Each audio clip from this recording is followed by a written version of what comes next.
Bismillahirrahmanirrahim. Assalamualaikum warahmatullahi wabarakatuh. Anak-anak, berjumpa kembali dengan Ibu dalam pembelajaran IPS kelas 9. Nah, di sini Ibu akan membahas mengenai bab baru, yaitu Indonesia dari masa kemerdekaan hingga masa reformasi. Nah, materi yang kita bahas apa saja ya dalam bab ini? Yang pertama ada masa kemerdekaan, yaitu dari tahun 1945 sampai 1950.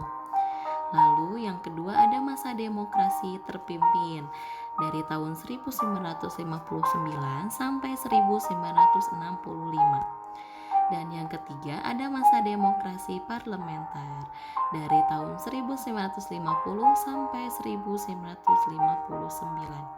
Dan yang keempat ada masa Orde Baru, yaitu pada tahun 1966 sampai 1998. Dan yang terakhir ada masa reformasi, yaitu tahun 1998 sampai sekarang.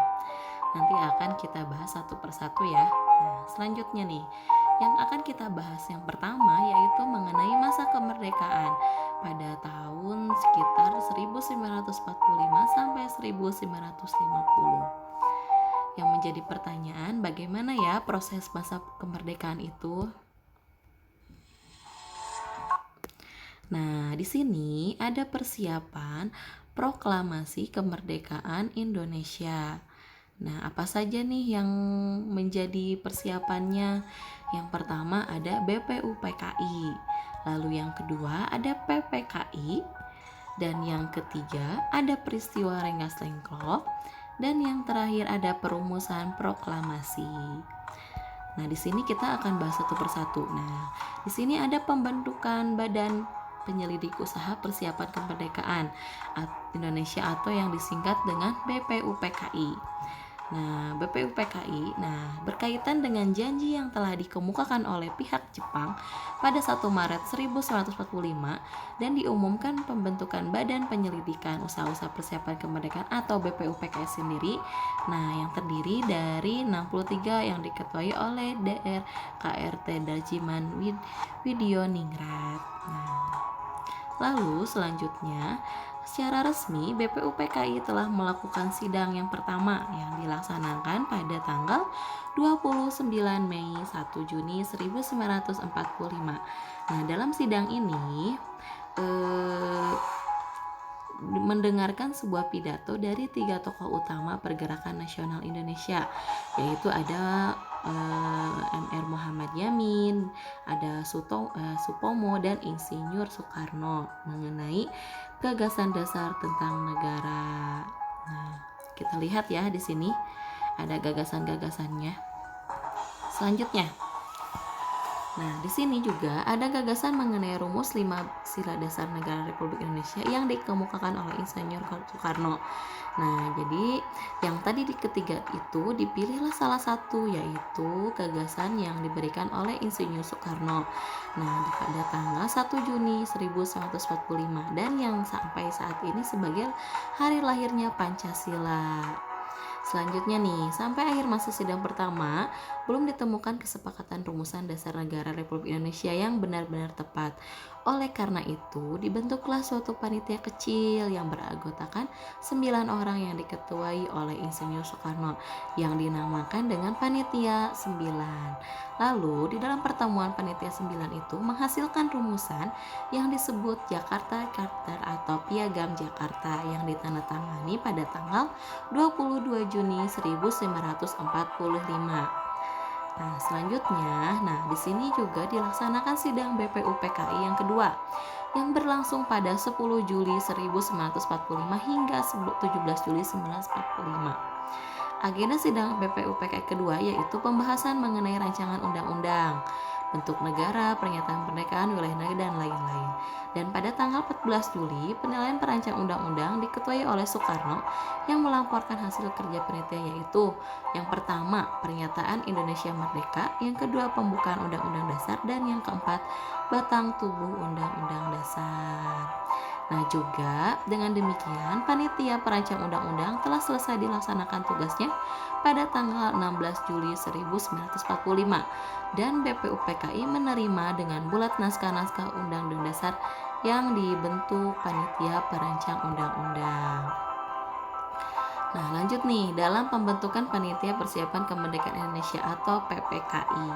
Nah, pada tanggal 7 Agustus 1945, BPUPKI dibubarkan karena dianggap telah menyelesaikan tugasnya, yaitu menyusun rancangan Undang-Undang Dasar bagi negara Indonesia.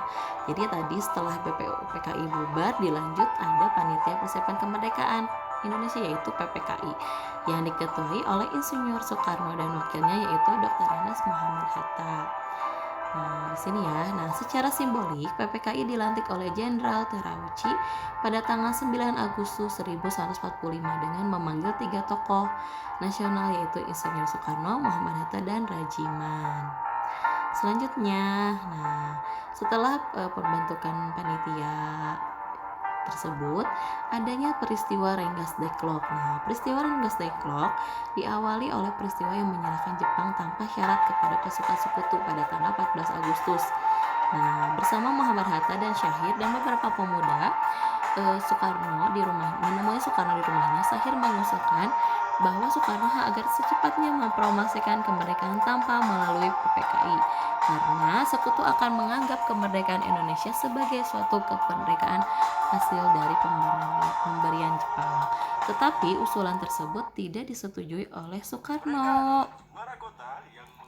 Nah, tidak disetujui oleh Soekarno. Kenapa? Karena mereka beranggapan bahwa mengikuti yang dilakukan oleh oleh bangsa Jepang. Nah, sedangkan pemuda-pemuda itu kembali berunding pada pada pukul 24 menjelang tanggal 16 Agustus.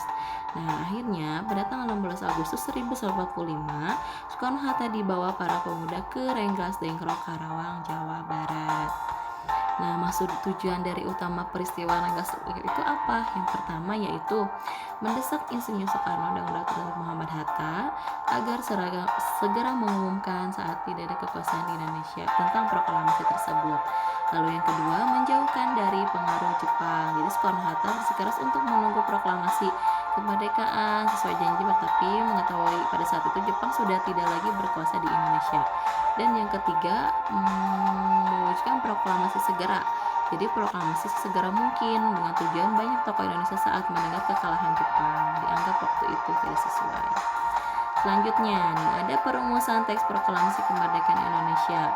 Nah, pada malam hari tanggal 16 Agustus 1945, Soekarno-Hatta beserta rombongan berangkat menuju Jakarta dan tiba di Jakarta pada pukul 23 menuju rumah di kediaman Laksamana Maida, dan Insinyur Soekarno menuliskan konsep proklamasi kemerdekaan dan ada beberapa perubahan yang ada di isinya.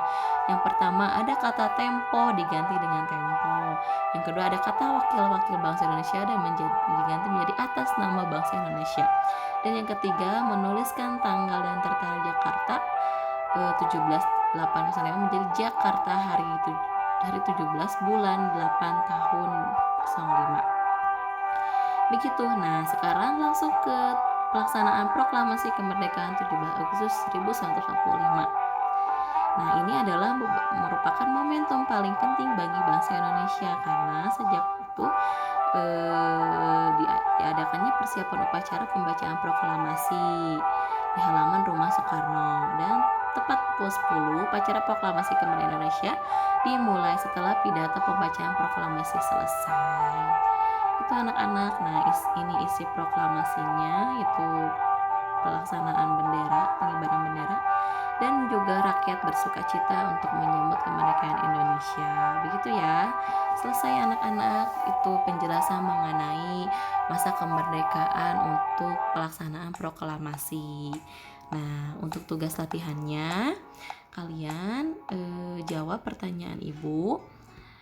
Mengapa para pemuda membawa Soekarno Hatta ke Rengas Dengklok menjelang proklamasi kemerdekaan, dan menurut pendapat kamu mengapa kita perlu mempelajari sejarah? Itu ya anak-anak.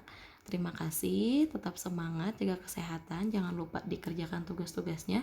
Wassalamualaikum warahmatullahi wabarakatuh.